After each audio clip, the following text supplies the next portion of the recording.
নমস্কার বন্ধুরা, আর জি কুকিং চ্যানেলে আপনাদের সবাইকে স্বাগত। আজকে নিয়ে হাজির হয়ে গেলাম তপ্ত গরমে শরীর ঠান্ডা রাখার জন্য লাউ দিয়ে রুই মাছের রেসিপি নিয়ে। তো চলুন শুরু করা যাক। আমি এখানে কিছুটা লাউ পাতলা করে খোসা ফেলে তারপর খুব ভালো করে ধুয়ে বড় বড় টুকরো করে কেটে নিয়েছি। আর এখানে 6 পিস রুই মাছ ভালো করে ধুয়ে জল ঝরিয়ে লবণ হলুদ আগে থেকে মাখিয়ে রেখেছিলাম। এবার একটা কড়াই গরম করে দিয়ে দেবো 3 চামচ পরিমাণে তেল। তেলটাকে গরম করে অল্প একটু লবণ দিয়ে দিলাম। লবণটা দেওয়ার কারণে কড়ার গায়ে মাছগুলো আটকে যাবে না। তেলটাকে ভালো করে ছড়িয়ে দেবো কড়ার গায়ে। এবার এক এক করে মাছ আমি গরম তেলের মধ্যে দিয়ে দেব। আর মাছগুলোকে দিয়ে উল্টে পাল্টে ভেজে নেব। মাছগুলোর এক পিঠ ভাজা হয়ে গেলে আর এক পিঠ উল্টে দেব। বন্ধুরা, রেসিপিটা যদি ভালো লাগে একটা লাইক দিতে ভুলবেন না। আপনাদের একটা লাইক কিন্তু আমাকে অনেক দূর পৌঁছে দিতে পারে।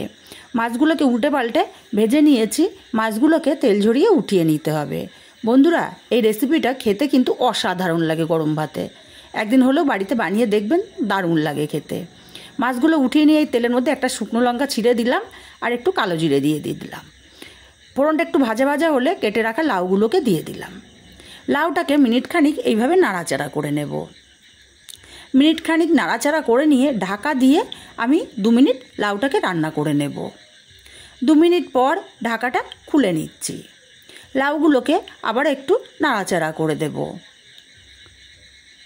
লাউটাকে নাড়াচাড়া করে দিয়ে এখানে দিয়ে দেব একটা টমেটো, আমি 4 টুকরো করে কেটে নিয়েছি। স্বাদ মতো লবণ দিয়ে দেব। হাফ চামচ দেব হলুদ আর হাফ চামচ দেব লঙ্কার গুঁড়ো। ঝালটা অবশ্যই যে যার স্বাদ অনুযায়ী দেবেন। মিনিট খানিক লাউটাকে মশলার সাথে কষিয়ে নেব। লাউটাকে মশলার সাথে মিনিট খানিক কষিয়ে নিয়ে এখানে দিয়ে দেব হাফ চামচের কম জিরে গুঁড়ো, হাফ চামচের কম ধনে গুঁড়ো আর দেব 1 চামচ পরিমাণে গ্রেট করা আদা। আপনারা চাইলে আদাটা বেটেও দিতে পারেন। মশলার সাথে লাউটাকে আরও মিনিট খানিক কষিয়ে নেব। ভালো করে লাউটাকে কষিয়ে নিয়ে এখানে দিয়ে দেব পরিমাণ মতো জল। যেহেতু আমি একটু পাতলা ঝোল করব, তাই জলের পরিমাণটা একটু বেশিই দিচ্ছি। আপনারা ঝোলটা যেমন করবেন সেই পরিমাণে জলটা দেবেন। ভালো করে নাড়াচাড়া করে মিশিয়ে দিয়ে ঢাকা দিয়ে 5 মিনিট রান্না করব। 5 মিনিট পর ঢাকাটা খুলে নেব। ভেজে রাখা মাছগুলো এক এক করে দিয়ে দেব। লাউটা সেদ্ধ হতে বেশি টাইম লাগে না, তাই 5 মিনিটে কিন্তু হয়ে যাবে।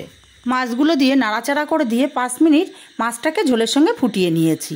এখন এখানে দিয়ে দেব 2টো গোটা কাঁচা লঙ্কা। কাঁচা লঙ্কাটাকে দিয়ে ভালো করে নাড়াচাড়া করে মিশিয়ে দেব। কাঁচা লঙ্কাটা দেওয়ার দারুণ একটা ফ্লেভার আসবে।